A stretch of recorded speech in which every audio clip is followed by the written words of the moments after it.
Shut up and sit down.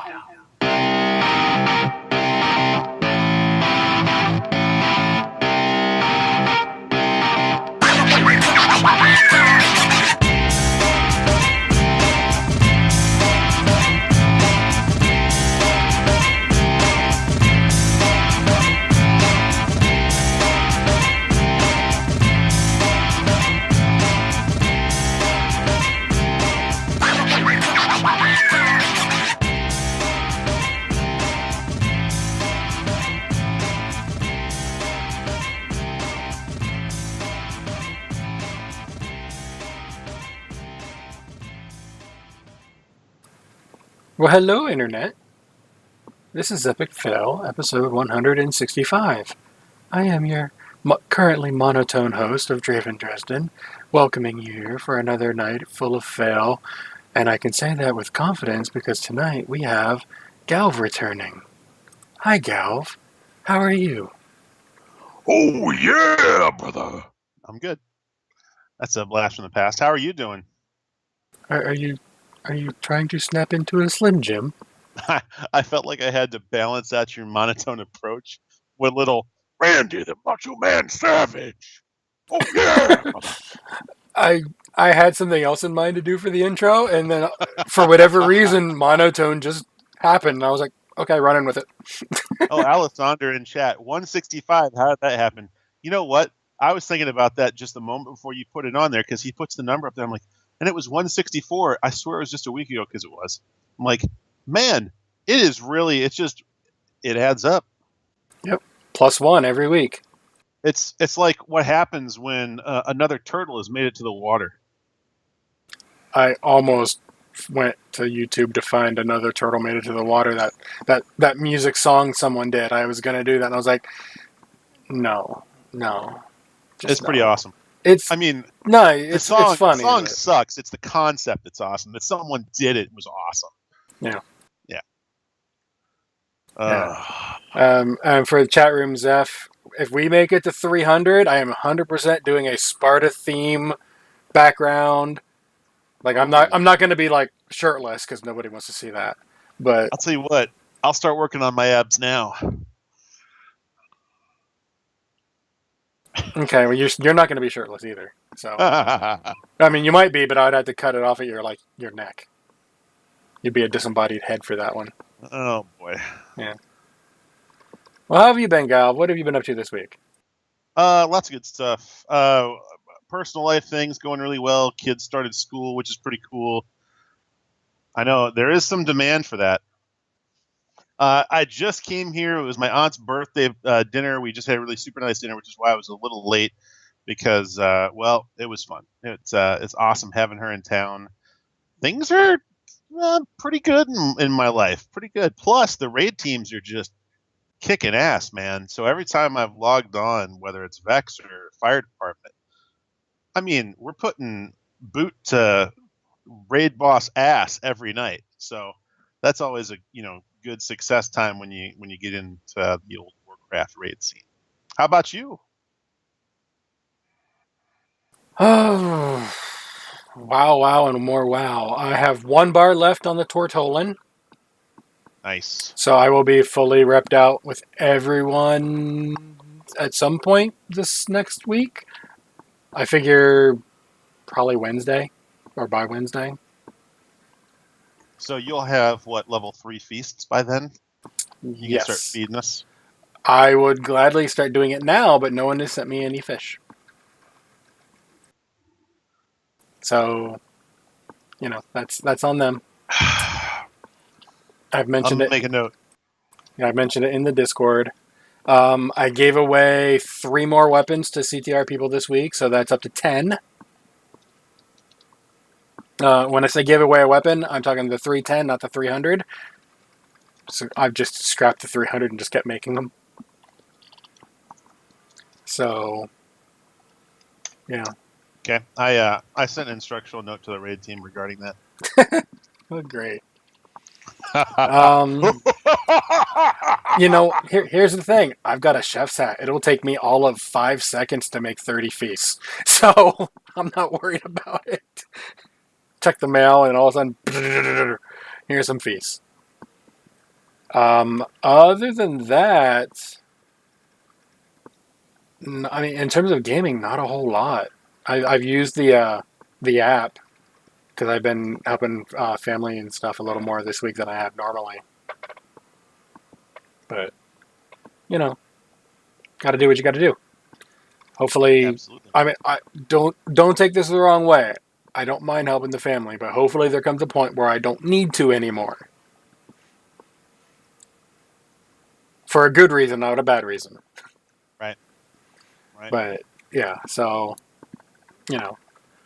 Hey, that. that's great though, because two things is, one, you've got the kind of family where the dynamic is such that you care to do that, and that you can. For some of them. Yeah. Well, but I mean, like, the opposite could be either you don't have anyone, or they're the kind of people you're just like not going to help them out. Yeah. There's a few that I'm like, yeah, I'm not going anywhere near you. But these are people that I'm like okay with because they would help me out if needed. So that's a silver lining, or positive. Put in the pro column.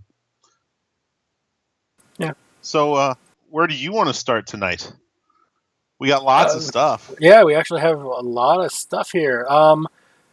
Normally we start with the BlizzCon, Blizzard general stuff, so we might as well start there. And there's really only one place to start with that. And Galv, I know what you're doing, but it's cut off on the screen so no one can see it. Galv, what do you have? I don't understand. Why are you promoting another company that is not Blizzard? Wait, what? Oh, this is my Nintendo Switch. And I don't have a Blizzard game for this yet. But the news is that Blizzard has asked people attending BlizzCon to bring their Switches with them. But I don't understand. Why would they want to do that? BlizzCon is what, November 2nd? That's when it starts? Right. Okay. So there is some big news coming out about the Diablo 3 Eternal Collection for the Switch, and the fact that not only is it coming out around then, but it's going to be 1 to 4 players locally or online. So you can hook up with your friends at BlizzCon and rock what will be the brand new iteration of Diablo 3 while you're out there. So now, I have a question. Are those things mutually exclusive, or can you hook up with your friends and play Diablo with them? So what I'll tell you about playing on the Switch, and I'd have to read into some more of the details about that here for that, but the screen is so free. Oh yeah, I get what you're saying. No. That was a. I will give you credit for putting me on a fail of acknowledgement that hooking up with your friend. Okay. It's a convention. The thing is, I've heard. That's never happened to me. You go to a convention. So sometimes you hook up. Now I would brag about that if it happened. Hey man, not only can you hook up conventionally, but you can also hook up with jumper cables. So, that's Goblin jumper cables. That's not nearly as fun as it's. Wait, I shouldn't admit that.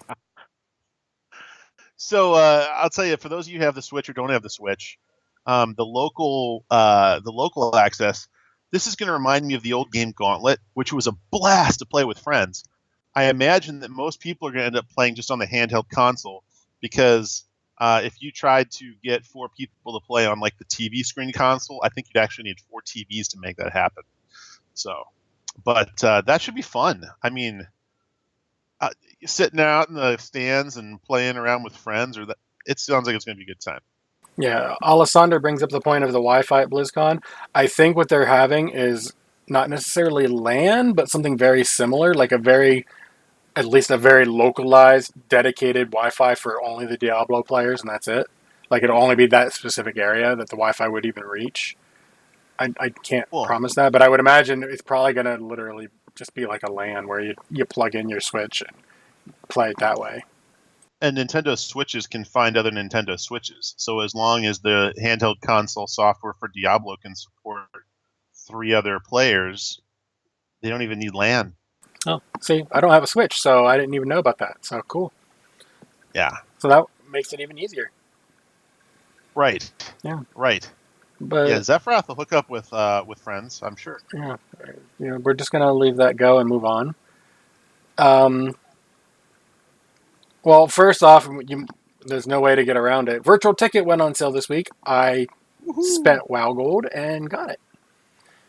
I was yay! I got my virtual ticket, and then I saw how much it was, and was a little bit less yay, because instead of the $40 like I thought it was going to be, it was $50. What? Yeah, it's $50 for it this week or this year, but I can't be too upset because it's been $40 for how long? And since then, we've gotten Overwatch. Like it was $40 before Overwatch, so the extra $10 will go to the, like you get free stuff in all the games. So if you look at it at $10 a game, that would be $60 because every game gets something, whether or not it matters or not. Like WoW usually gets a pet or a mount. Generally, it's a pet. Diablo will get something. Usually, it's a pet. Overwatch will obviously get a spray or a skin. We already know what that one is. Right. It's a skin, legendary skin. The only way to get it is to have the virtual ticket. It's for Sombra, which was like, really? Sombra? And then I saw what it was. I was like, okay, that makes sense. It's the Diablo 3 Demon Hunter skin. So instead of firing her gun, she's firing her little hand crossbow things. So that'll be interesting to see. I still haven't tried it out yet, so.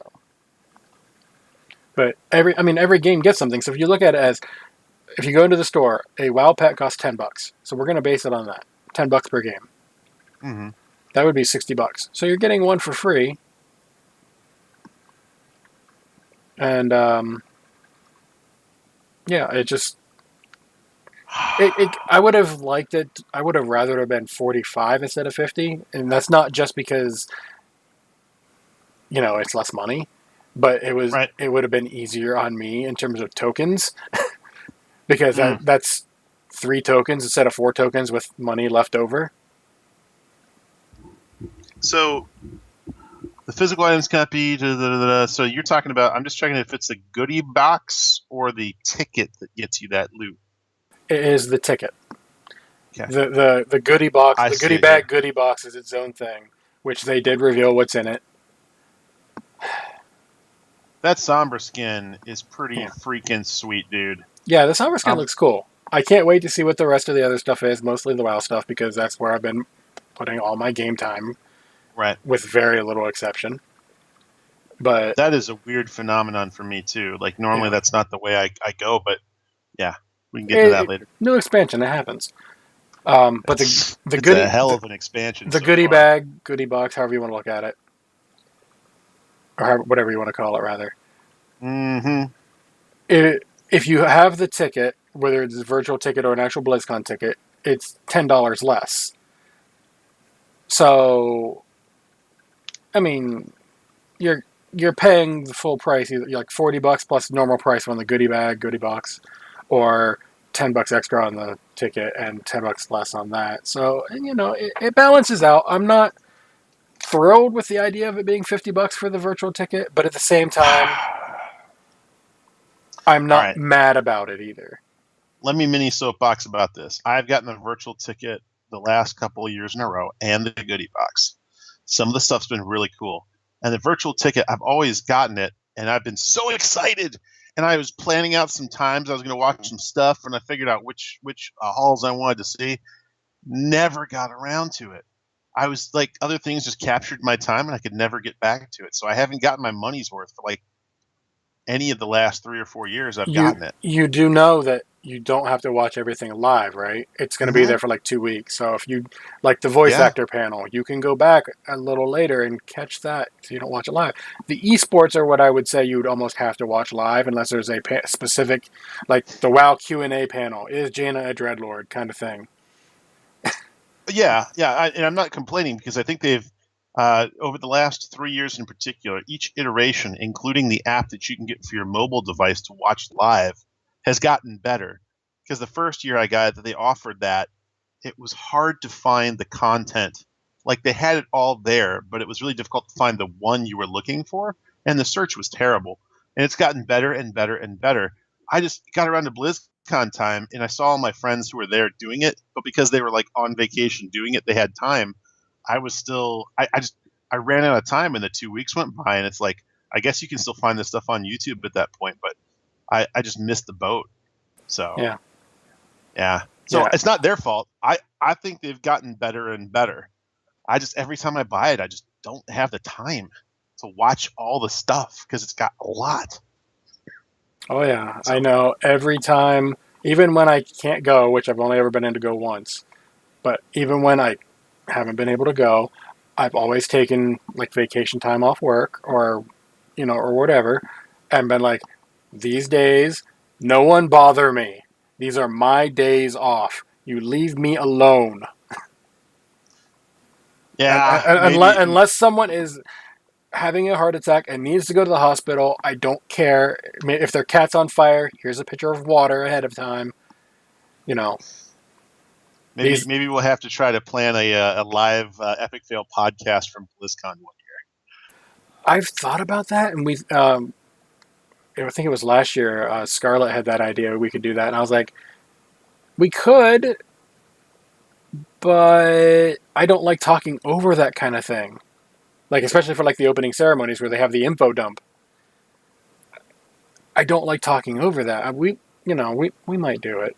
If I find someone who wants to do it and I can be convinced into doing it, then fine. But I generally look at it as like, no, I want to be like, if I could, I'd be in the audience and just having them talking at me. And yeah, you might mention a couple things here or there, but I just mean a show from BlizzCon, not like during their event.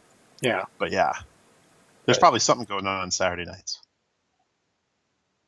If it's anything like the year I went, there's something going on from Wednesday until Sunday when everyone leaves. Sunday is usually Disney Day, but still. Mm-hmm. Never been. Or, I walked in this by case, it several Nintendo times. Day. Yeah, I walked by Disney several times because my hotel when I was there was down that way. But I never went in. And I didn't feel bad about it. So, let's see, the goodie bag.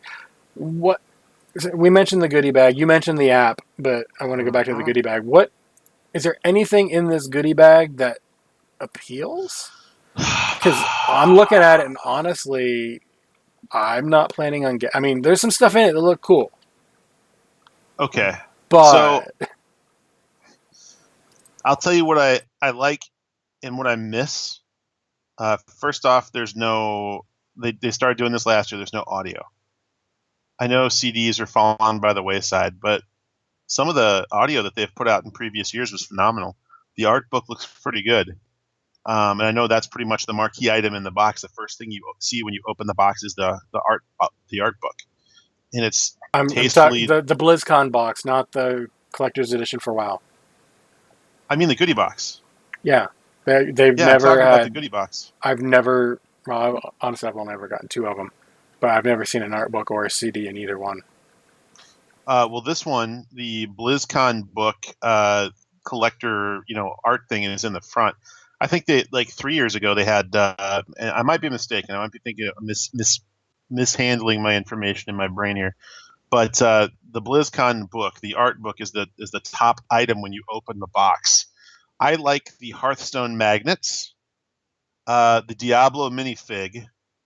The part where I start getting a little leery are these challenge coins, like the Overwatch challenge coin or the StarCraft 20th anniversary pin. Not because it's StarCraft, but there's a certain category of crap that accumulates in my house, like heavy circular objects that aren't coasters. There's like, what am I going to do with this in 5 years? Is this going to have any sentimental meaning for me? It's probably made of pewter or some hybrid, plastic metal composite. Is it worthy of putting on display? Am I really going to put the Alliance Horde keychain on my keychain thing? I got more entertainment value out of that inflatable hammer for Reinhardt. My kids still use that thing, and I've got my little Zergling around here too somewhere. But anyway, Yeah. those are my impressions. Yeah, there's usually one or two items in there that are like, oh, that's really cool, and then a couple items that are like, whatever. Right. But I mean, like, if I you could want to see get, throwing out some of that stuff. if you want to, like in my case, the Hearthstone stuff, the stickers. They're magnets. I can always use magnets from my fridge. They're magnets? Yeah. No, I guess they are magnets. There's the Hero of the Storm, the Ravenlord thing. Yeah, that's a heavy metal disc. Yeah. It's a magnet. How many of those? No, the Ravenlord one. Is it a magnet? Oh, that might be good then. Yeah, it's a magnet. If that's a magnet, I'd use that too. Fridge magnets are always good. And you can just toss them if you don't like them. Yeah. So I've never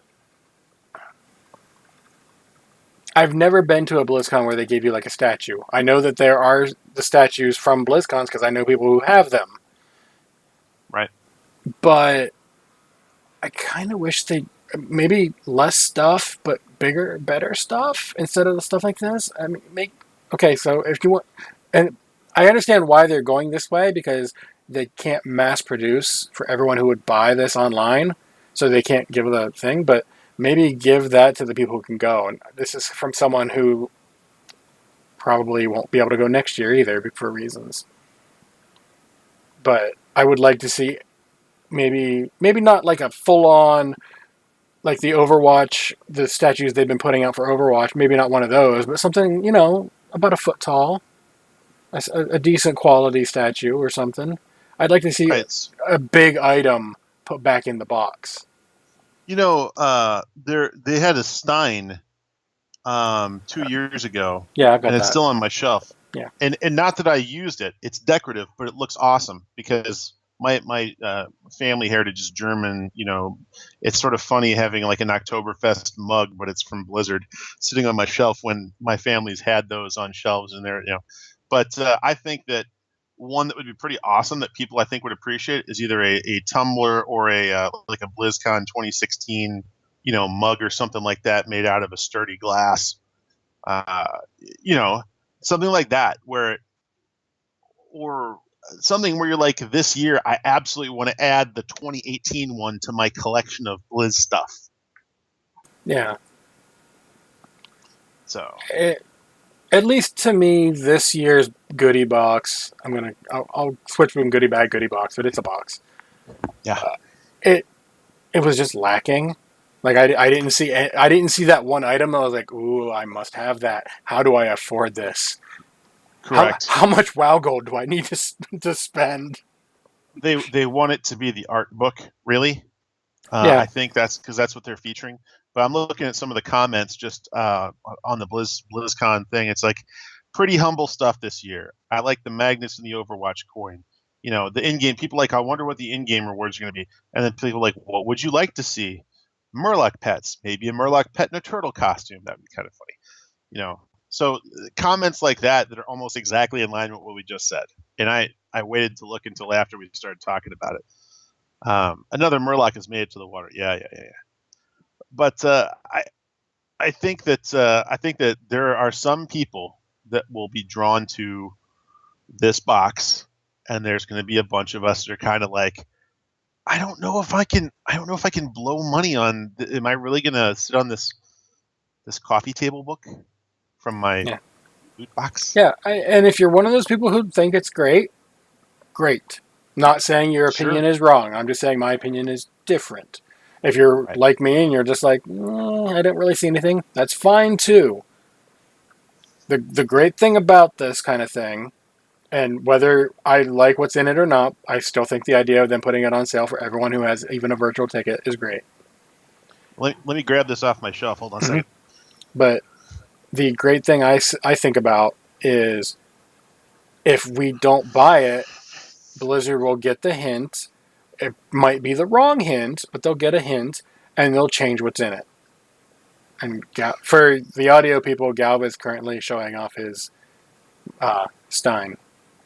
Well, the chat channel was talking about it, and for something that's got I mean, it's got all the stuff in the pewter on the top, and it feels like you got something for your, this. There was more stuff in this box than just a Stein, but that box in particular felt like you really got something for your money, and it was worth keeping. Yeah. So, I mean, I'm yeah. all for having goofy, silly stuff in there too. It just this Right. one in particular just felt like there wasn't that big item. The art book thing is cool, and I love those. For definitely. Was that the BlizzCon 10th anniversary though? It has the X on it, like it was like Yeah, BlizzCon 10. that was 10. So maybe that's why that box Yeah. was so much better in my mind than the other ones, is because they aimed high for the 10th. Yeah, they're obviously gonna do stuff like that. And maybe this one is just kind of okay, we need to cut it down a little bit. I get that, but it just didn't have that Sure. one item. But like I was saying, if you love it, buy it. If you don't love it, or don't care, or don't want it, then don't. If enough people don't buy it, Blizzard will hopefully take the hint and be like, oh, we need to have that one item in it again. Hopefully that's what they learn from people not buying it. Not, oh, people don't want it, we just won't sell it anymore. You just reminded me of something entirely different, and I'll segue to that later. But I was just thinking, even like an annual Pepe would be cool, because there's a new Pepe. You must have seen it by now. You, of all people, we could talk about later, but you, of all people, must have seen the new Pepe by now. I probably have, but I'm not pulling it up in my head. Okay. So, we'll get there. Yeah, we'll get there in Warcraft stuff, yeah. Yeah. Moving on, you mentioned the BlizzCon app earlier. It's updated. Yes. You can go download it on your whatever kind of phone you got, presuming it's a smartphone, and you have the space. You can probably get the app on Windows too, for that matter, if you've got that. But the phone app historically has gotten better every year. Yeah. I just got a new phone, so now I actually have room to put it back on. Yeah. So I could put it on mine, but I'm waiting for them to announce the schedule, because that's what I like. Obviously, opening ceremonies is going to be for me like at noon, which is usual. Maybe 11. Depending on what time that particular event happens, I can't remember. It's usually it's sometime between 11 and 1 generally, because I'm East Coast. But well, this year's For the Horde for the Alliance is going to be freaking unreal. I'm sure. Yeah, it's going to be loud if they do that. But this I set my alarm because I don't sleep, but just in case I do, I set my alarm, which I have to get up to turn off, and it's loud enough that it just is annoying. But I set it early enough that I can make whatever, which is usually a frozen pizza of some sort, to have for the opening ceremonies. And then whatever else I'm going to watch, and I will set up, these are the panels I'm going to watch, these are the esports I'm going to watch. I might have multiple, I might have the esports open and a panel open, and just turn the esports down so I can still hear it, but I can still make out what the panels are talking about, that kind of thing. It's an event for me. Even when I don't get to go. Do you draw in pepperoni slices a big B on your pizza? I'm not going to answer that question. That's great, though. It should feel like an event. It should feel like a vacation. It should feel like the Super Bowl of video games. And for someone like me, that's exactly what it is. I mean, yeah, I will watch League of Legends or Dota or whatever, their world finals and stuff like that. I don't watch anything out for those games other than those events. I just don't care. I recognize that they're there. I recognize that people have a lot of skill and stuff like that. I don't care. But I will still watch the finals because the production value they put into it is amazing. And I will freely admit sometimes, as a Blizzard fan of certain esports, HGC, who tend to get a little ignored in terms of production value and money thrown at it. I feel kind of jealous at the level that stuff gets put in, but at the same time, I also recognize the audiences are different sizes, so you just kind of got to go with what you got. Right. But BlizzCon to me is the Super Bowl for me. Even outside of the esports part of it, which I love watching a lot of them. That's what I spend most of the weekend doing, and I will go back and watch the panels on Sunday or Monday. But yeah, that's my weekend. Like people are like, what do you want for your birthday? I don't want nothing. Leave me alone in November. So yeah, just give me that one weekend, and then outside of that, whatever. But yeah,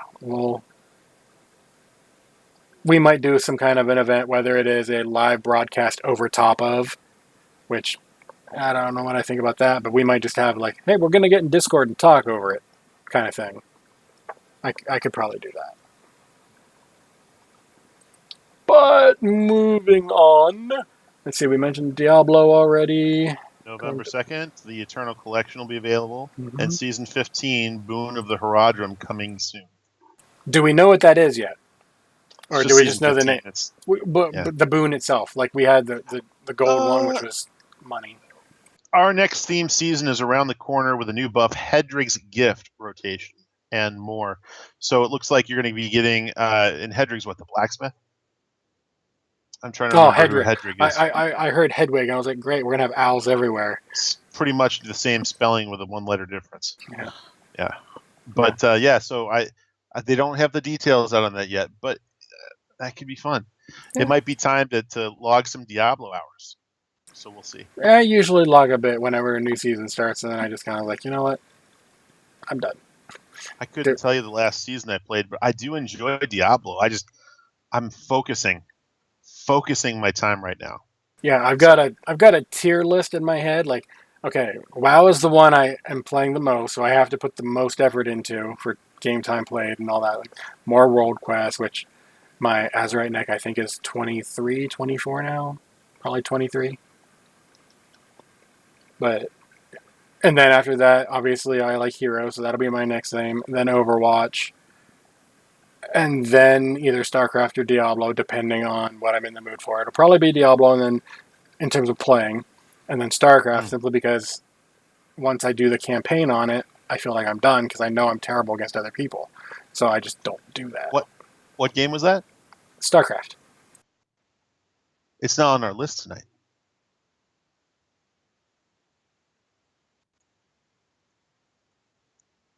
I don't know what you're talking about. I see it. That's literally like watching someone scrawl it hastily on a cocktail napkin at the bar. I remember. See? It's right here. Yeah, I know there's a little bit of StarCraft news. Alessandro sent me a little bit. I had a heart-to-heart with Alessandro moments before the show started. Oh, I know. So why don't you go ahead and let us know. Okay. The big news from the weekend is that Maru won the last of the Korean Championship games, which means that Maru has won every one of the tournaments in Korea this year. This is significant because the Korea versus the rest of the world thing happened, Korea versus the world, and Cyril, the Finland player, who was the top out of the European bracket, did defeat Maru in that match. And the reason that's significant is now BlizzCon will be featuring Cyril from Finland versus Maru from Korea. So they set off that big match to happen during BlizzCon. Yeah. And it's gonna be an epic rematch. Now Maru plays Terran. Go ahead. Yeah, I was just gonna say I caught the finals of that, kind of. It was really late, and I was actually tired, so I actually did go to sleep that morning, however you want to look at it. But I guarantee Alessandro will correct me if I'm wrong. The finals was Maru versus TY. I always call him Ty, but it's actually TY. You say his letters, but TY was up 2-0 on a best of 5. which means Maru reverse swept in the finals, which apparently he did like the round prior to that too. Yeah, that's in the notes that she had pointed out from today at 2:38, where it shows tie up 3-2 on Maru, both playing Terran since the last rebalance, and then apparently he pulled it out. So that's a pretty stunning reversal twice. Then I guess from what you're telling me, yeah, reverse sweep. Yep. Okay, she confirmed it. Yeah, I caught the beginnings of it, and the casters were all, holy crap, he's going to proxy again, which proxy, for those of you who don't know, is you start your base in one area, and you just build the expansion pieces instead of with your base out somewhere else. So Maru did a proxy every match but one.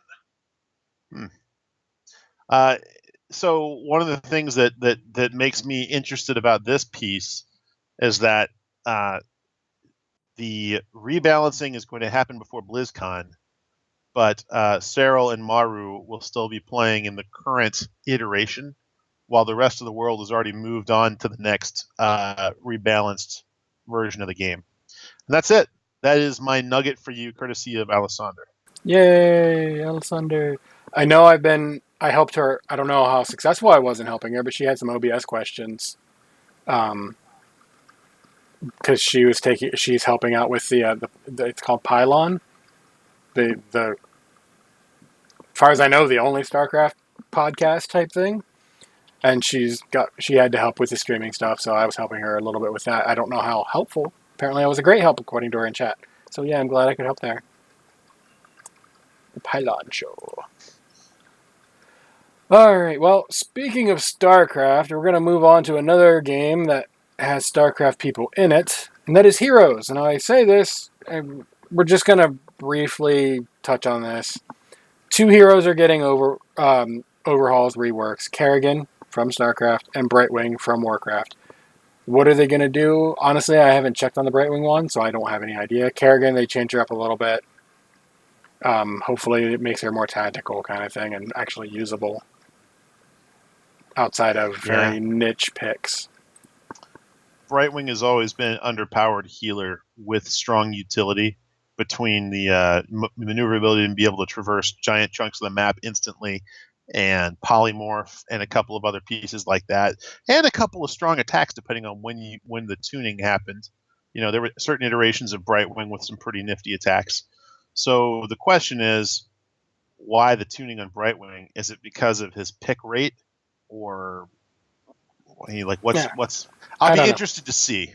I think in terms of Brightwing, it's partially a pro level retuning, because from what I've seen, she's not getting picked at all. Yeah, exactly. So I will freely admit I have watched very little HGC this season just by lack of time. Mm-hmm. So plus, with the WoW expansion, I haven't really been able to multitask as much as I've wanted. That's been my lack of time. Yeah. So, I've watched less of it than I would have liked. I do try to keep up on it at least check it out a little bit to catch up on it. But yeah, Brightwing, in terms of a healer, should go through this. Hey, I'm really popular right now because of what the meta is. But outside of this one specific meta, I don't ever get picked on the pro side. So I think it's just kind of maybe to help pros pick her out. And yeah, maybe she'll get used in like Hero League and Quick Match and stuff like that for people that are actually wanting to play her. Because I know some people who love playing her but can't play her because same reason with me and Abathur. I love playing Abathur, but if I pick it, people leave because every Abathur just AFKs and they suck. I'm like, no, you just need to know how to play with that on your team. Right, you have to have a good Abathur, and you play a pretty solid Abathur. I used to.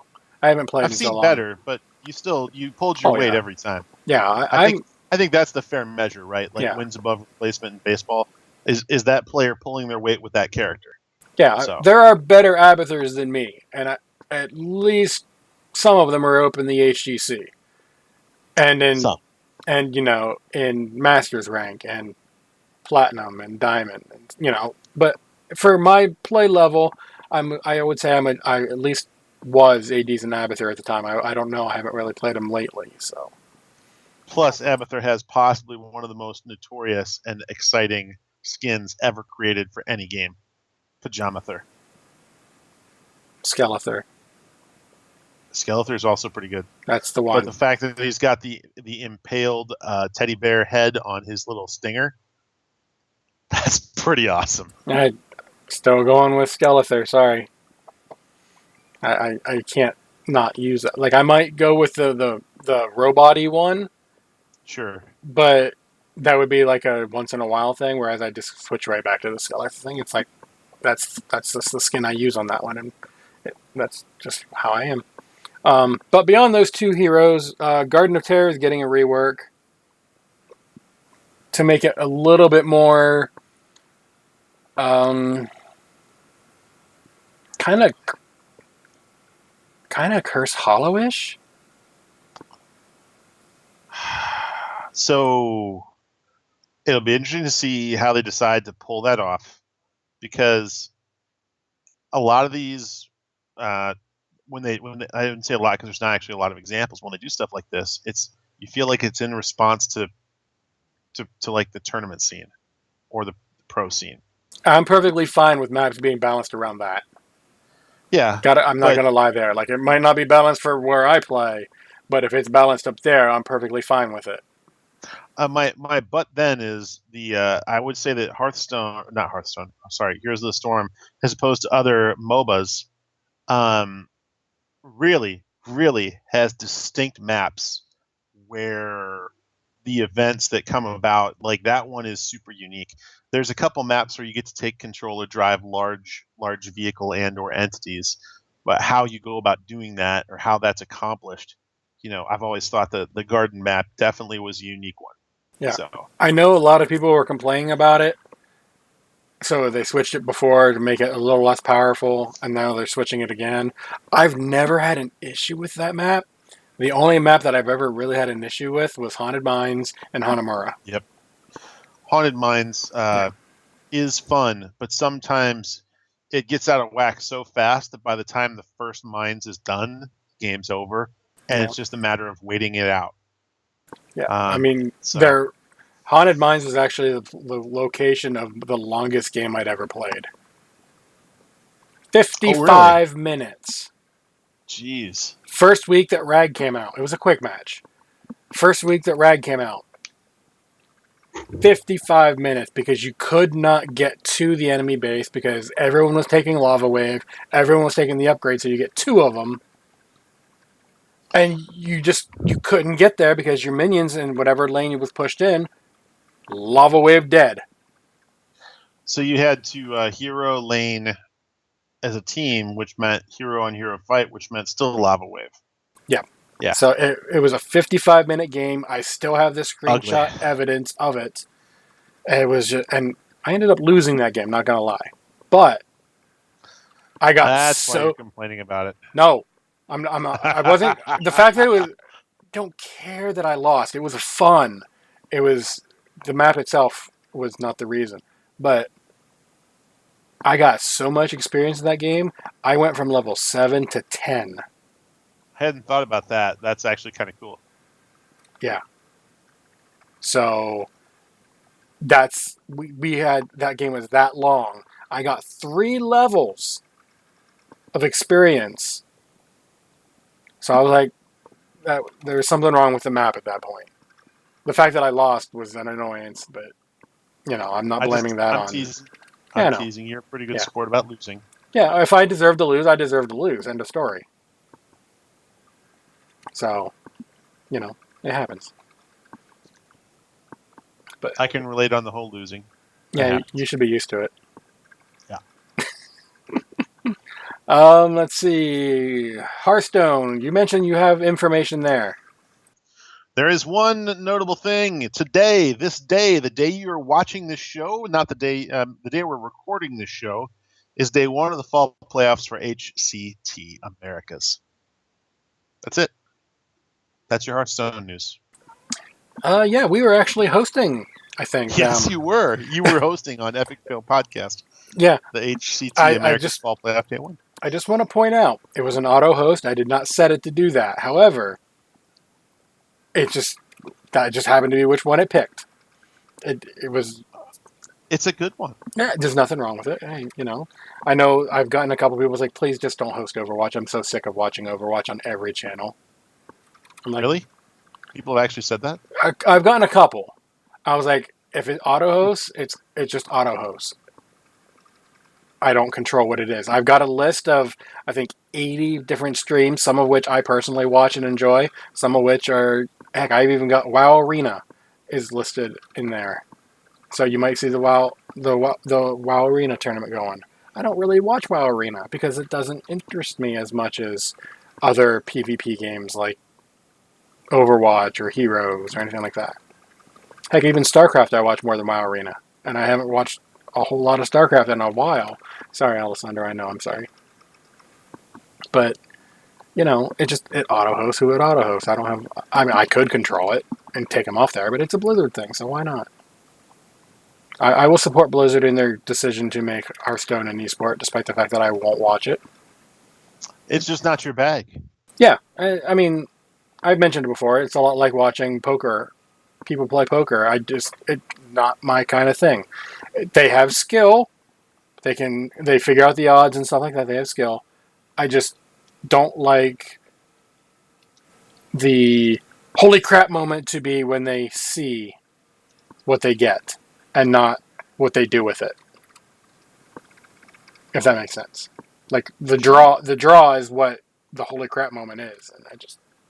And yes, thank you, Alessandro. I appreciate the live blogging.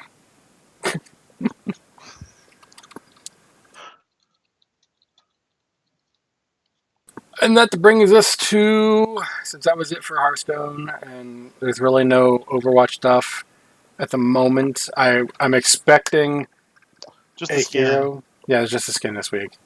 Which is badass. Yeah.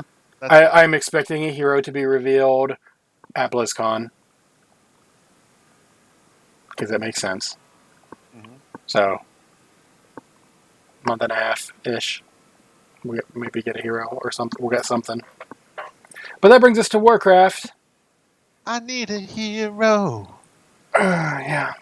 I've got a big list of things here. There's a ton. Yeah, there's a ton of Warcraft news. There's a couple things here. I'm going to take these out of order, but starting first and foremost, there was a Reddit AMA with Ian, which is basically a Q&A, except for it's on Reddit.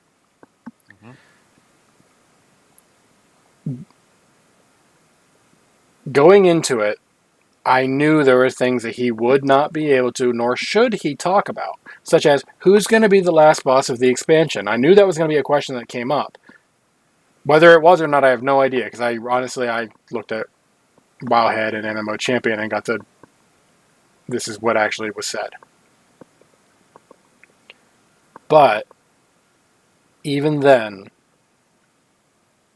I don't think he understood the spirit of some of the questions that were asked.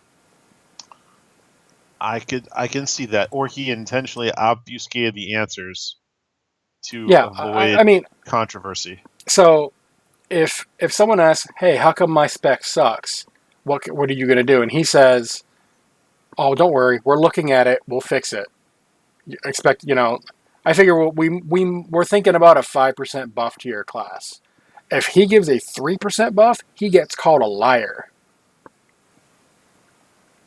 So that kind of thing I understand, avoiding the answers to and not being all that specific. But with as many people complaining about Warfronts, which personally I don't understand why they're complaining about Warfronts. It is not meant to be insanely fun. It's meant for a 1 or 2 time going in. You're not supposed to gear out your entire character like I did on my Demon Hunter. Okay. That's not what it's meant for. It's just go in there, have fun for the scenario thing. You go in there, you do it a couple times, you get a couple pieces, hopefully. Keep running it to get that one piece or something like that. You don't need to gear out your entire character in those items. But people are complaining about the timing. He answered it sort of, but but it was more of a, hey, don't worry. We have other ones coming. They're overlap. There'll be, you always have another one to do. That wasn't what they were asking. So not only was there a ton of material, but I personally, here's one that was on feedback and bugs. They were talking about people who were in beta submitted multiple bugs, and it can't help but feel that I wasn't the only one who's testing feedback. Was ignored. Let's not even talk about. It feels every fifth quest or item has a typo of some kind, and almost like it hasn't been proofread. So so on and so forth. And he's talking about how large it is, and that there's 95% of the stuff being fixed. But I have noticed he did say when it comes to things like typos, those will mostly get fixed in the first major patch since the game's localized. So at least to me, when I read stuff like this, I say all of the bug things I've submitted or the things I've found that I've sent in, they're not being ignored. You're being paid attention to. They're listening. They're going to fix it, but there's a time and a place for that, and that's not a hot fix. That's a patch fix. So, Yeah. So, yeah. Here's the thing with typos. They're not game breaking. Right. That's what they want to get first. The stuff that will break the game. Things that will, if you do this series of, like, in Cataclysm, I think, if you play Ret and you use this one seal, you use this one ability, and then you use this other seal, not only will you do 80 billion DPS, but you can one-shot raid bosses of current content. That was a bug that happened. Yeah. That got fixed. That's where they focus the, oh crap, we need this fixed right away. Typos, they'll get to. I was doing a quest earlier where there's a word missing out of the quest, and you could tell there was a word missing. Right. You know what? In my head, I just put the word in. I reported it. You probably already know this, but da-da-da-da-da. And moved on. Some of these things make me wonder, though, like the monk's ability, where the more damage they take, the more damage they do. Touch of Karma, is that what it's called? Sure. Something like that. Excuse me. Well, I'm wondering, like you were just saying, how you can one-shot bosses, and it came up in some of the questions about like Touch of Karma. But I wonder if you like threw a shaman ring around that player and let them stand in bad, or they could absolutely cheese the hell out of that. You would have to have timing down to a T. You would have to then be focus healed, because there's stuff that'll just hit you so hard it kills you even through that. But there are because the ring shares damage between players. Yeah, but there are upper limits to what that particular ability can do. Yeah. So, yeah, like how Howland just said, it's basically like an absorb, and it just reflects it back. It does have an upper level of this is the max it can do, and people don't understand that when it comes to abilities that say take damage and send it back. Up to a point, it's not an infinite. So we're gonna give you Paladin Bubble, but if you take damage during that Paladin Bubble, it'll reflect back to you, or back to the person who did it. So if this one thing would one-shot you by like 8 billion health, it'll just reflect back on them because you're immune, but you still technically took the damage. Oh, the boss is dead. That doesn't happen. That sounds like using Blood Mirror on my DK and having someone put, Blessing of Protection on me and step in. Yeah. Anyway. Yeah. I mean, I saw a bunch of stuff in here that was like that tickled my fancy about some of these answers and questions. Ian's playing defensive, not like a bad person, but it's like we can't instantly tweak everything at the same time. I thought was it was what he did was good because there was a little bit of a lack of communication in terms of what we were expecting, what we were told, and what we got. Like there was 3 different things there. We were told we were getting certain things. Yes, we got those things. What were we expecting? Well, probably a little more than what we were told. That happens. It's normal. Humans do that. What did we actually? That third one. What we were told, what we were expecting, and what we got. Yeah. So what we actually got, like in terms of the war fronts, we weren't really told a whole lot about that. Right. That was a problem from Blizzard. But they're fixing it.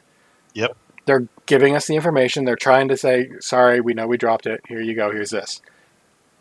I've seen a lot of people complaining that they're worried that this expansion is going to fail because of Blizzard not talking to them. I don't think that's going to be an issue. I'm still having fun with the expansion. Yes, I'm doing mostly world quests on multiple characters at the moment. Guess what? It's not a raid night. That's how the game works for a raider. If you're not in a raid, you're doing either world quests or mythic pluses, which I am now up to 15 King's Rest on my paladin this week. Still no sword. Yep. That's quite a few trips through King's Rest. Yeah.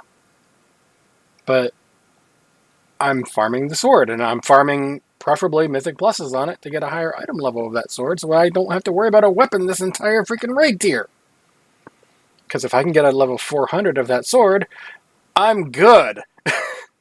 Until the end of, well, at least till the start of next raid. I don't know what the item levels there are going to be. But, yeah, so, you know, if you're in-game and you're doing something, you're doing something. I'm still having fun in the game. I don't understand why people are complaining. I don't get it. I understand I even not... play Shaman. I'm still having fun. Yeah, I mean... I can understand if people are getting frustrated about a lack of X. Whatever that one thing is. That they're just... I can understand getting frustrated about something. I don't understand the level of anger some people are getting out of it. I don't.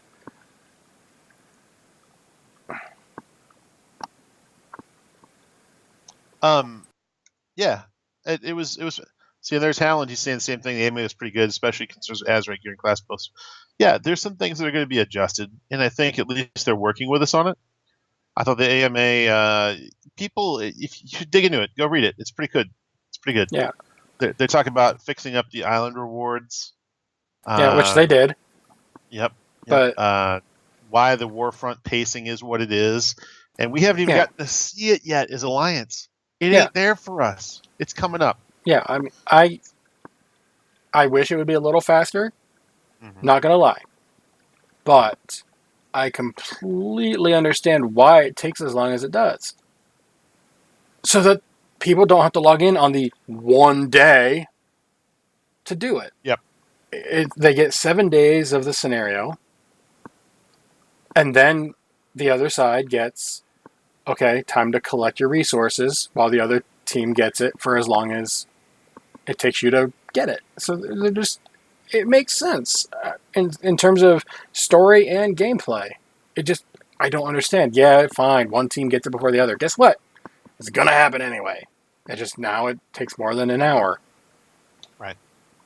So, if it was like it's an extended winter grasp is what it is.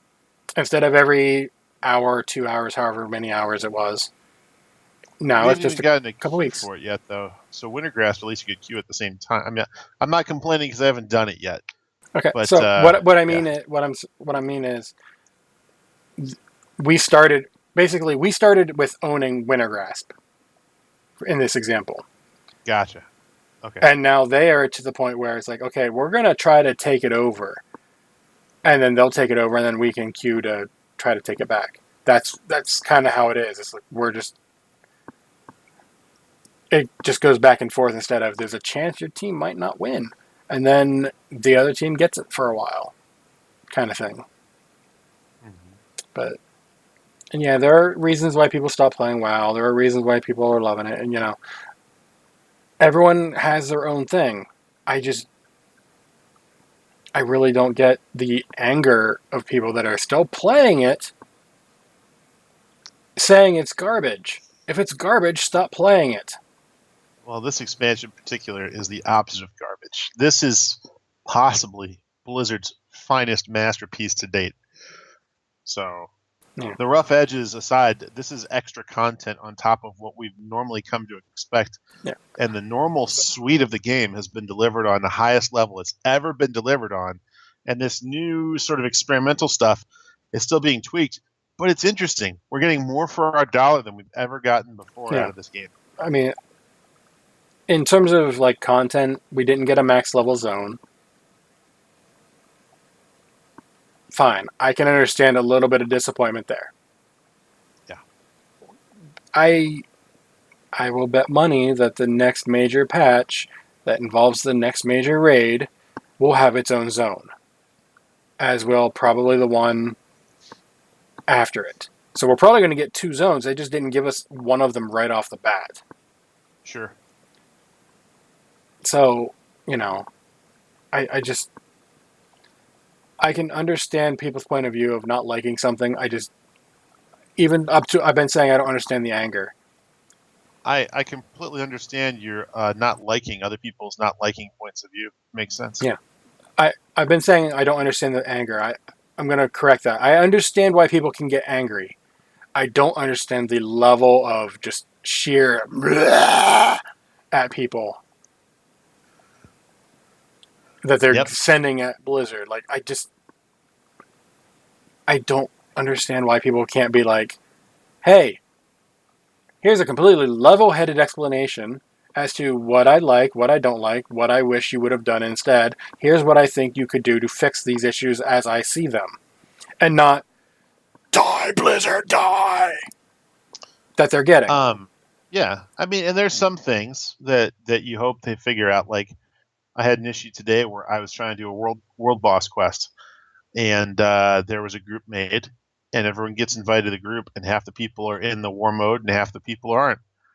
And so they keep inviting people nonstop because you can't tell who's in war mode, who's not. So we end up having to disband the raid that had like 30 or 40 people because you couldn't figure out who was there, who wasn't. Warlocks couldn't summon people because they weren't in the right mode. So, I mean, but again, that's not a catastrophic thing. Actually, some people from CTR came over and supplemented the group I was in, and we got it done.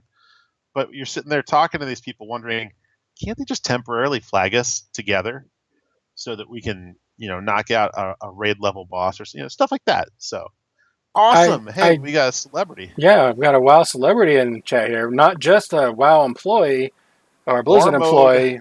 Fist. Yeah, we got Howland in chat. Who, for those of you who don't know, we've had a long-standing joke that Howland works at Blizzard because he doesn't own a mic. Whether that's true or not, unknown by most people. But we have a true celebrity in chat right now.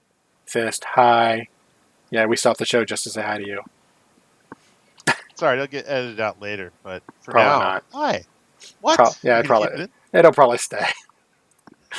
That's just too much editing work. I gotta find the actual time. I gotta cut now. It can just stay. All right. Another fun thing, you mentioned island rewards while we were talking the AMA. Yes. They are upping the random loot, like pets, quest starts, that kind of thing. I haven't seen one yet. Yeah. But yeah, that'll be cool. But I have seen one. I don't know what it does yet, but I got a random drop on my Demon Hunter because I just did my islands last night. What was it called? I couldn't tell you, but I just know it was a non-Azerite thing. It was okay. I got something. I don't remember what it was. I got to actually look it up. But yeah, I got that. So I got to see what that does. But they are upping the drop rates on these other things to make it less rare. Which is nice because just doing them for artifact power is kind of... You go in with 3 people who know what they're doing, especially on a heroic... It's a fun romp. Yeah, it's fun for a couple minutes, but then I'm like, okay, well, I clearly outgear the heroic version, but I need 3 people to do the mythic version. Yes. I don't want to ask people, I just want to get them done. So, I'll eventually find some people to do the mythic ones just to see how much harder they are. And I might even do the PvP ones. Probably not. But, it is what it is. Next up on the list, going in order. I bet you never knew this, Draven, but I have a degree in biology. Do you have an in-game NPC type thing? No. Okay, because I know someone who does. Well, I know of someone. I can't say I know him personally. But there is What? a particular spectral crab out in one of the zones. I think it's Vashir. And yeah, name goes by the name Ghostcrawler. Oh yeah. Yeah, he works at Riot currently, but he used to be a ocean biologist type person.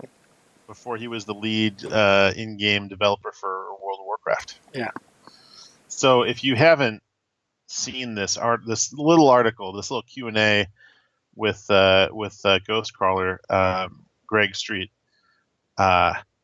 it's how much do you want to get into this? Because it's a cool little story. It's one of those things that are funny. Someone because he takes questions over Twitter and stuff like that. Someone asked him because they knew his background in ocean biology.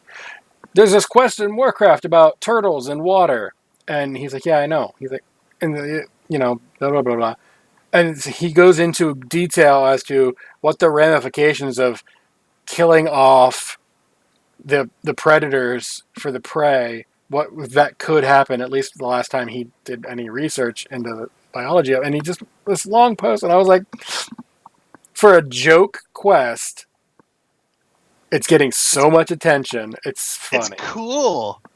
So you guys get to read it if you're interested in that sort of thing. But essentially he's saying that of all the things you could do, 6 of the Earth's 7 sea turtle species are endangered. So like, it could be a pretty cool thing if more of these turtles made it to the water. It's a net positive. It's a feel good. But check it out. Yeah, it was just one of those silly, funny things. And I know he doesn't work at Blizzard anymore, but he used to, and it was a Blizzard quest that they were talking about. So I thought it was funny enough to put in. Quality answer. Yes. Quality answer. Warfronts. We've mentioned those before. We're going to talk about them real quick again. There's data in the code for the PTR of new ones, which is no surprise. We knew we were going to get more than just Arathi. It's the locations of the ones that they found that are kind of weird. There's a Barrens one, which, honestly, who wouldn't expect a Barrens one at this point? I mean, couldn't it just be the Barrens. Crossroads? Yeah, I think it's actually it's at the Crossroads. I'm pretty sure, but it's the Barrens. There's Mulgore, which is Thunderbluff. Right. That one is particularly interesting. That and Silvermoon. Yeah, but the other one, there's another one. Yeah. And it involves a zone really close to Orgrimmar. Uh-huh. And Gallywix is not going to be happy because his pleasure palace is going to go to war. And which is fantastic. As someone who has characters on both sides, I can't wait to see it destroyed. I mean, maybe you get some golf carts and you have to hit special. Oh wait, that's fork knife. Yeah, but Gallywix could be a lot of fun if they do it right. Because what are goblins known for? Explosions. We've got explosives. Yeah, bring it. If I could have one thing out of BFA in terms of cosmetic changes to the world, if the Alliance owns, the way it works, if they can time it so that the Alliance owns Gallywix's Pleasure Palace at the end of the expansion, next expansion has Gallywix's head blown off the side of the mountain. Maybe not even the whole thing. Maybe just parts of it. But just that. Just change that up. And even if the Horde owns it, I guess. But that would be my one request of things to move on from the world if they could do it. It just change that one thing so his face is just completely blown to crap. That would be pretty awesome.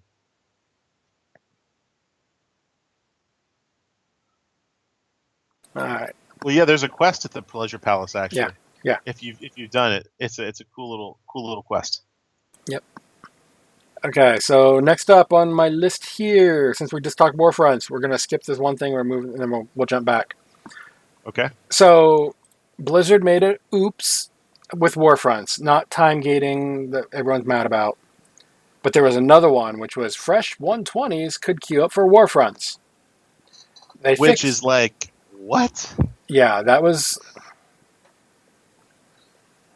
It was what it was. Yeah. Now, my Demon Hunter has been the only one of my characters who has been able to do this because it's a Horde Demon Hunter. I was already 323 plus whenever it came out, so this wouldn't have affected me. You made the cut. I would have made the cut.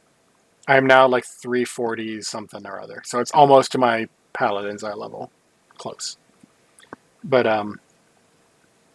you now have to be 320 to queue for the Warfronts because they don't want you to skip regular dungeons or heroic dungeons for gear, which technically you could anyway just by doing world quests, and it would just take longer. Yeah. So you just got to be 320 to queue for the Warfront now, which I'm fine with. That's pretty reasonable. Yeah, there were some people that were like, we could queue for it yesterday. Why can't we queue for it now? And I just messaged them in the guild chat. I was like, because you weren't supposed to be able to queue for it yesterday. They just missed hitting the little check mark saying item level requirement. Yeah, and at 120 it makes sense because that it scales progressively with level, but then once you hit 120, your increasing eye level, gives you that edge over the top end content. So if you have a bunch of people who are level 120 but still in their 270 gear from fresh hitting 120, you're holding back the whole team. It's not balanced right for the Warfront. Yeah. It doesn't make sense. They do have the scaling technology so they could do that, but it's in a specific scenario where everything is set at a certain level. Right. So they could do the scaling there too, but just go in at 320. It's fine. Exactly. You are presuming you have the quest, you are guaranteed a 370 item level item. I'm excited for that when we get our chance. It will not be a trinket.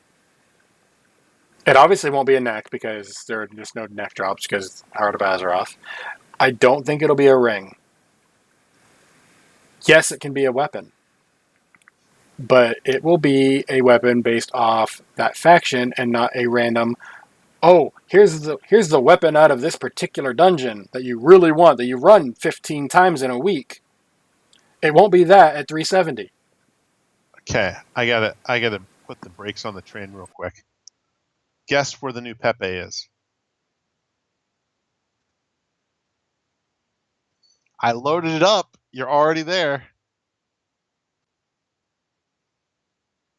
You've done it 14 times this week or whatever it is. I would imagine that would be King's Rest then. Yes. The new Pepe is in King's Rest. And I have not seen it before anyone ever told me. Okay, so there's a room where it's got those 4 packs in the corners right after the one boss, and each pack lights up separately and you kill them, right? Okay. Yep. The hallway, the 20 feet right before you go there, there's 4 vault doors on the wall that you can open. Okay. I saw it last night, and I'm like, I saw the door open, I saw the thing, and I'm like, what the hell is that? Is that like a little battle pet? And when I did it today again, I'm like, that's Pepe, and he's wearing a Zandalari mask. Okay. Then I have seen that. I just know it was didn't Pepe, know it was Pepe. Because I didn't pay any attention. I was like, there's one thing in this one dungeon. And no one's. I haven't seen it on Wowhead. It might be there. I just found it for myself and realized it. Perk. I'm just gonna call her Perk because I can't say her name. Is all about Pepe to the point where it's on Wowhead somewhere. it would have to be.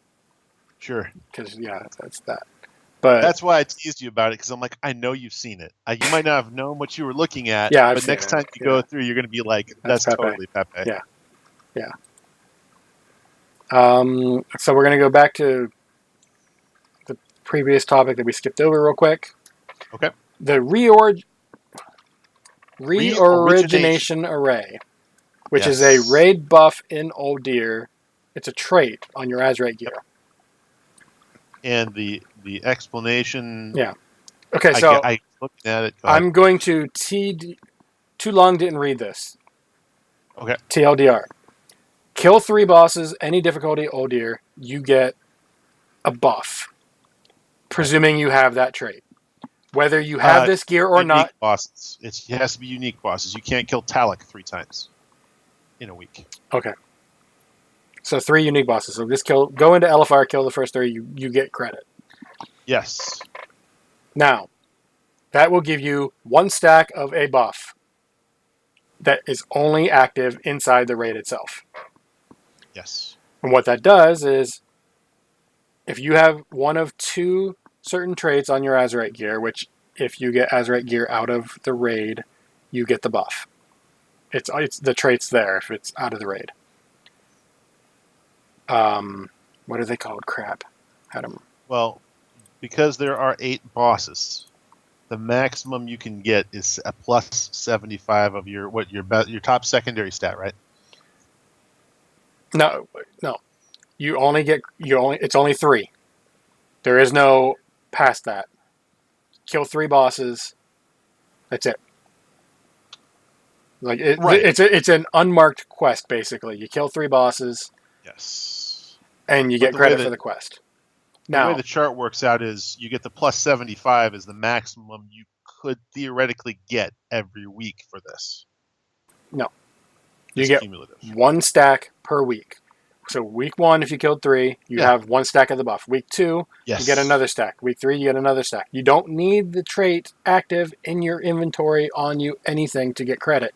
It just will not activate the stacks until you have the buff, like the trait.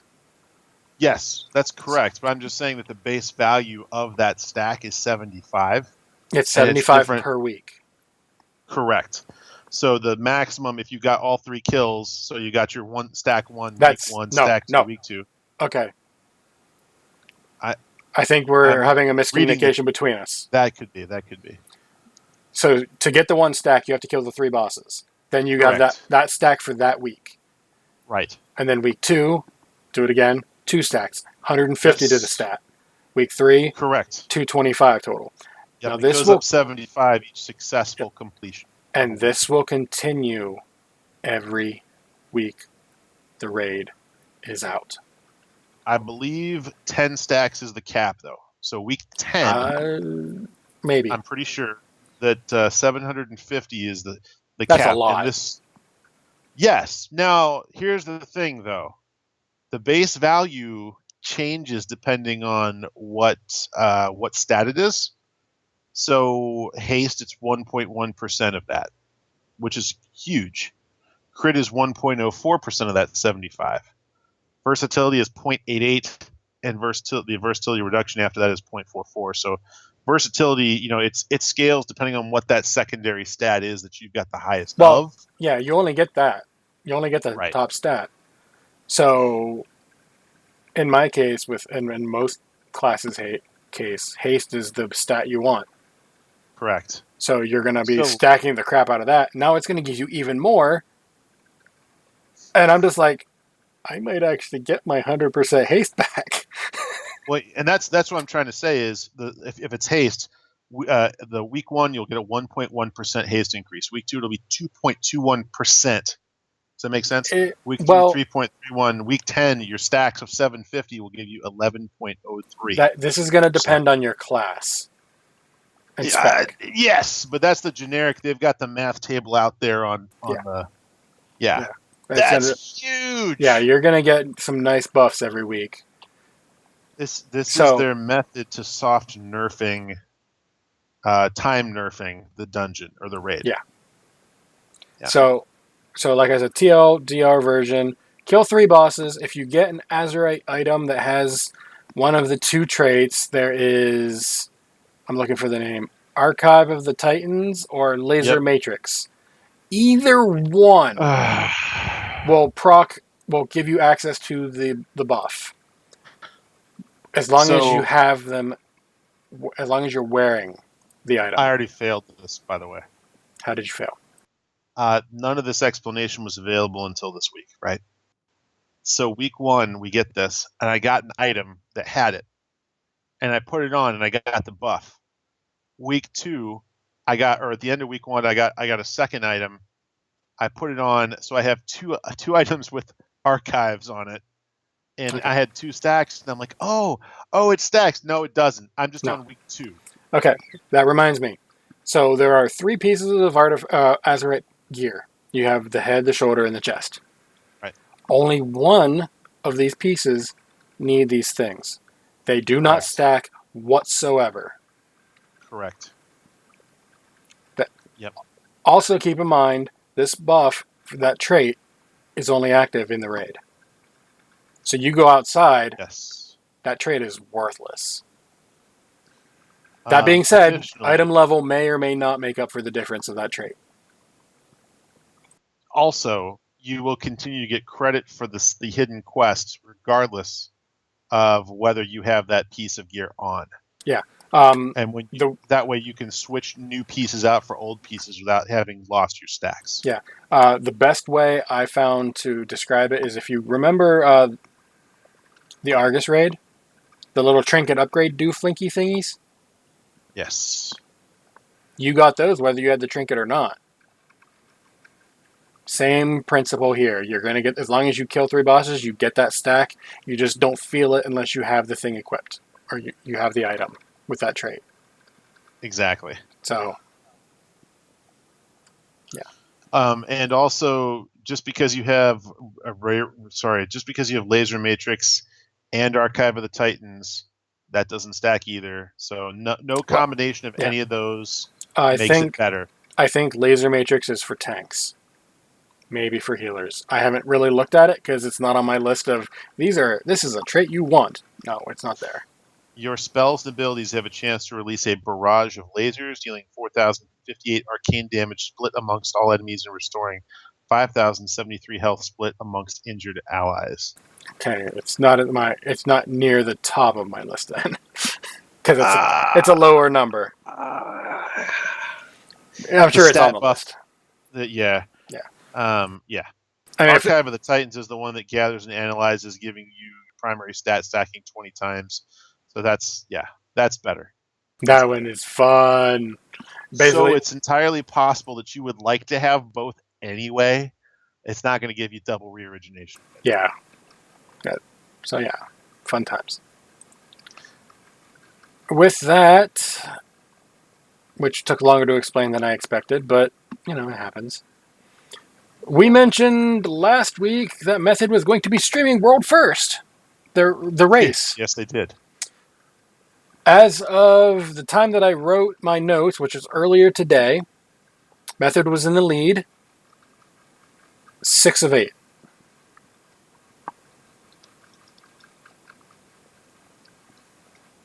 So there were 2 of them that were 6 of 8, but yeah. I think it was Limit who was number 2.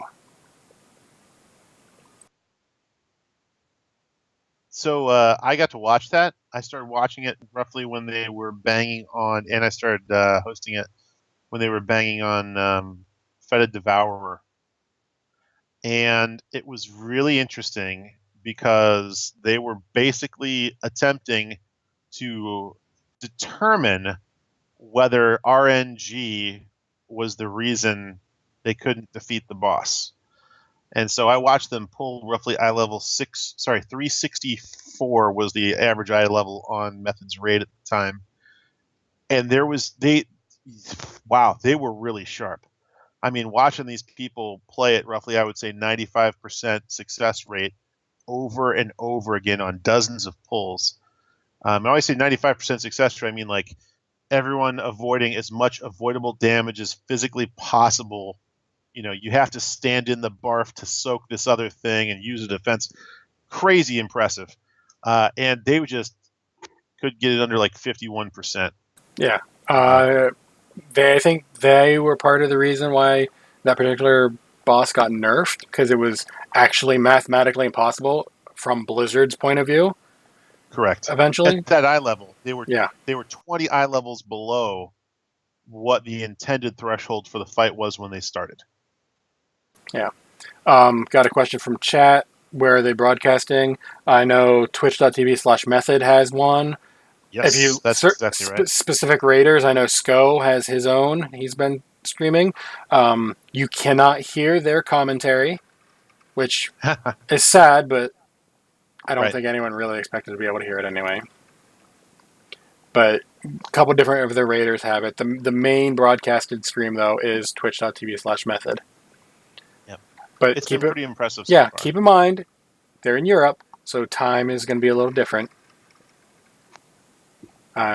But yeah, Wowhead, Zeph here in chat said Wowhead has links to everyone who's streaming. So I've caught a little bit of it. I haven't really. I found as time goes on, I'm less interested in World First. Like, I want to see a little bit of it here and there just to see how much better they are than the teams I'm on. I am not dissing my raid teams. They're so good. Yeah. But I mean, I feel like I could. Yeah, this is hang like with them, but not like that. I mean, you could join their team, but they'd put you on the bench. I'd be on one of the feeder groups. Yeah.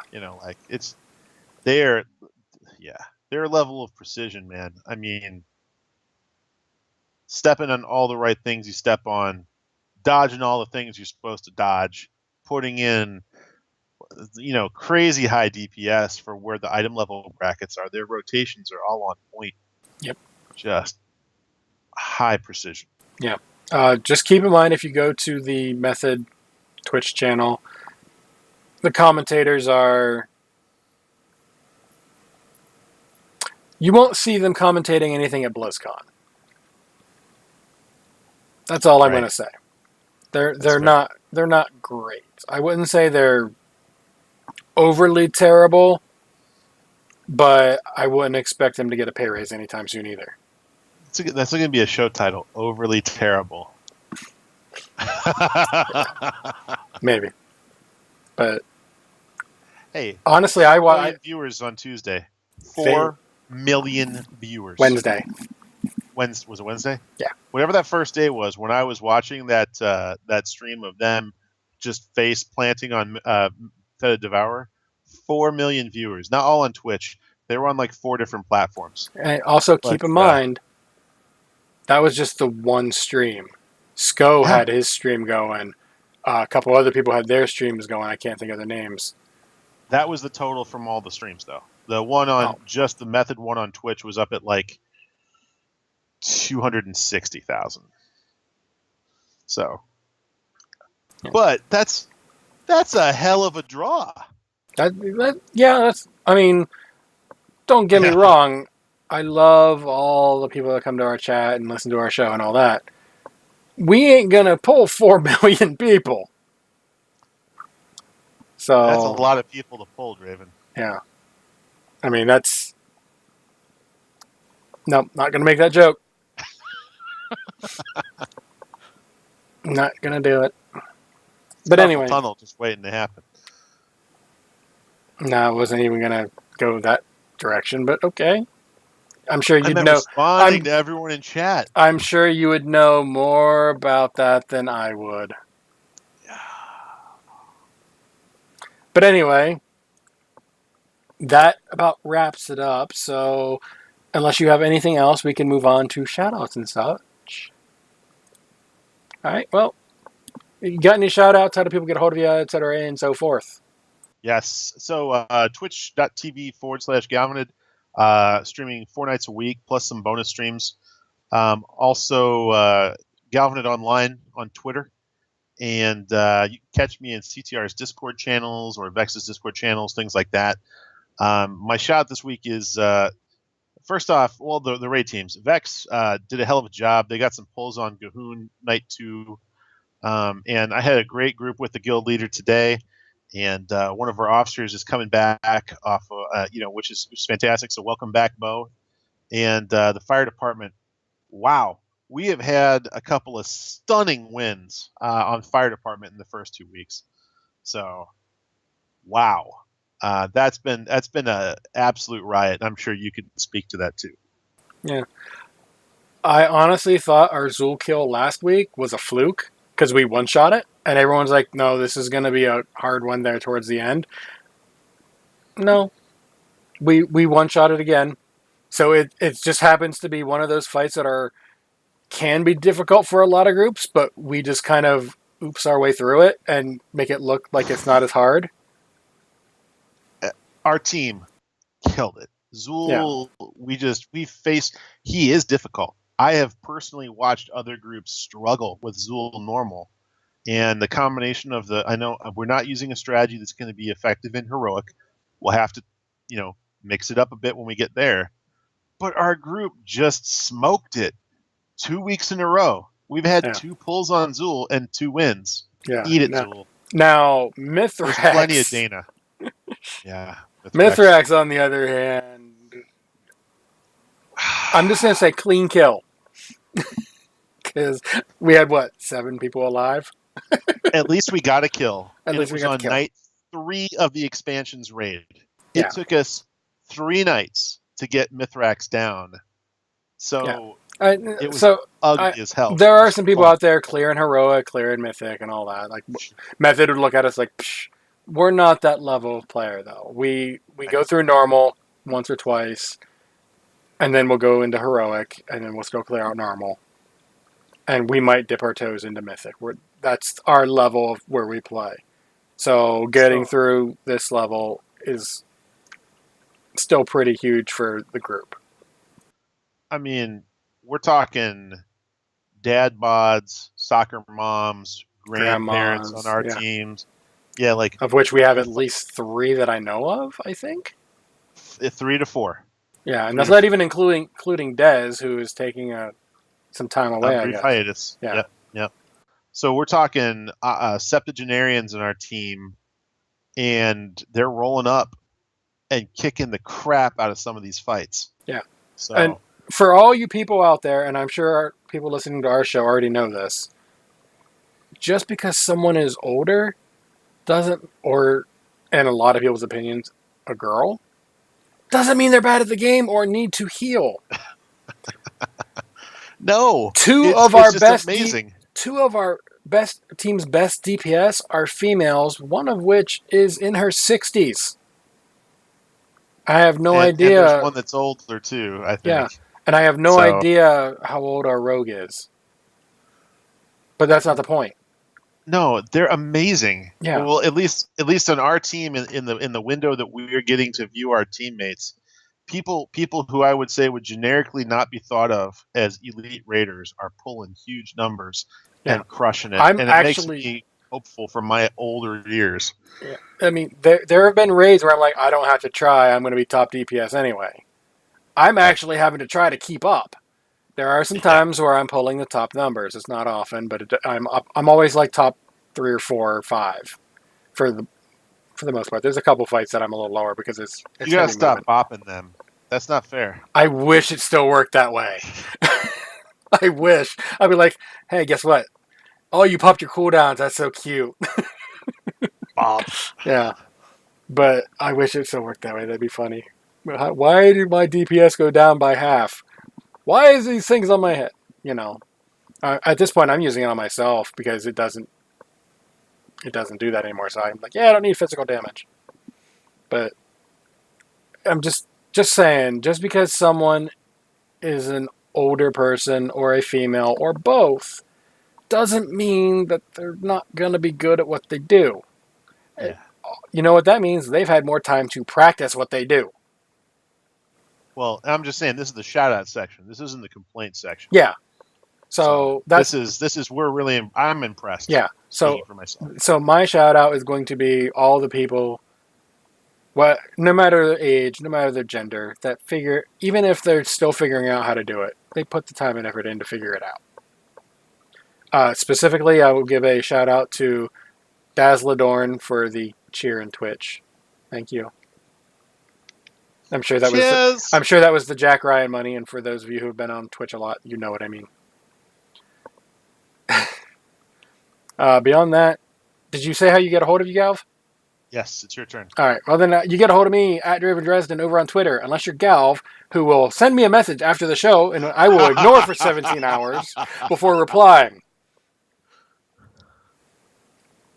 He always replies. If you send me a message, I will generally some kind of a reply, at least acknowledging that I did that. But Galv's I let go for a while because it's freaking Galv. But beyond that, just be civil. We can talk about whatever. If you have legitimate complaints about the game and can, without being an angry blah, blah, blah,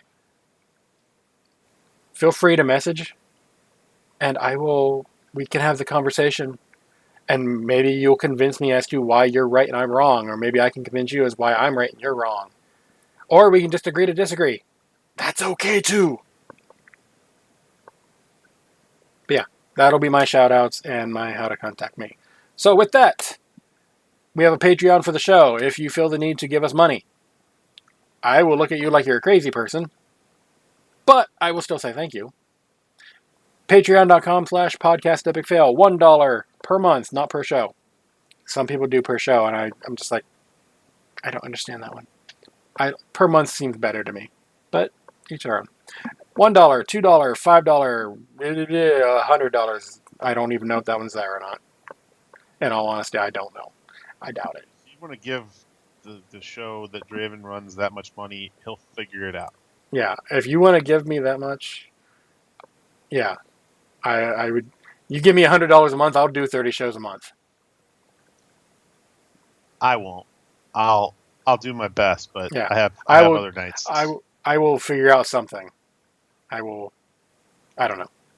We'll just have Alessander do a 5-minute hit for everyone every night. Yeah. It'll be StarCraft news every night. StarCraft news. Beyond that, I will say thank you. I will look at you crazy, but I will still say thank you. We have a Discord, bit.ly/epicfail Discord. Come say hi. It'll be fun. The opening theme song found at bensound.com. Licensed under Creative Commons by Attribution 3.0. Basically, the TLDR of that is, give them credit, you can use their stuff for free. Good deal for everyone. They get promoted, you get cool music. There's tons of it over there. So, Galv. Yes. I have a question for you. A train leaves Boston heading southeast at 80 miles an hour. Okay. How long does it have before it hits the ocean? Because it's going southeast and not southwest, because I misspoke. Okay, so it leaves Boston going southeast. How long before it hits the ocean? Yeah. Or you can just say, do you have any last words for the show this week? 0.